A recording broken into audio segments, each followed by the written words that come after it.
আমরা এখন মেলার অন্যদিকে চলে এসেছি। এখানে আছে দা, বটি, কাস্তে, কুড়ুল আর এই যে এখানেও আছে হাতা-সান্তা সবকিছু। এখানে আছে জুতো, কুঁচতে, ঝাঁটা। এখানে আছে জুতো।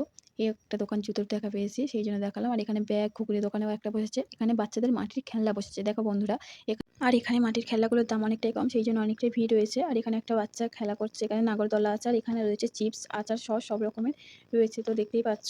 আর এখানে আছে মাটির কলসি, যে কলসিতে আমরা জল খাই, ঠান্ডা, ঠান্ডা একদম জল বরফের মতো।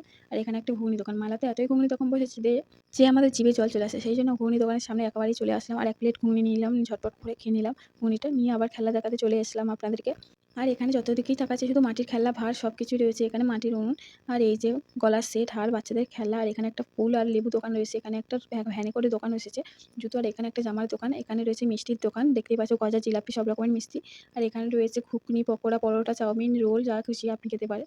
তো আমরা এখানে একটু পকোড়া কিনে নিয়েছিলাম ১ মতোই খুচরো পকোড়া। পকোড়াটা খেতে খুব সুন্দর লেগেছিল। আর আমি ওই বড়, বড় পকোড়া থেকে খুচরো পকোড়াটা খেতে বেশি পছন্দ করি। আর জানি অনেকেই পছন্দ করো। আর খুচরো পকোড়াটা নাও লাভ, খুব ভালো লাগে, টেস্টি হয়েছিল। আর এখানে একটু পকোড়াটা গরম করেও দিয়েছিল। তো পকোড়া নিয়ে আমরা বাজার থেকে বেরিয়ে চলে এসেছিলাম, মেলা দিয়ে সরি। তো মেলা দিয়ে বেরিয়ে চলে এসে দেখতেই পাচ্ছ আমরা এসেছি এখন আমাদের কালী মন্দিরের সামনে। তো মা কালীর সামনে দাঁড়িয়ে একটু ভিডিও করে নিচ্ছিলাম।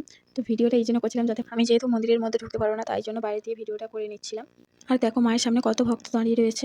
ভিডিওটা ঝাপসা লাগছে এইজন্য জুম করে করছিলাম, তাই ভিডিওটা ভালো বোঝা যাচ্ছিল না। আর এখানে একটা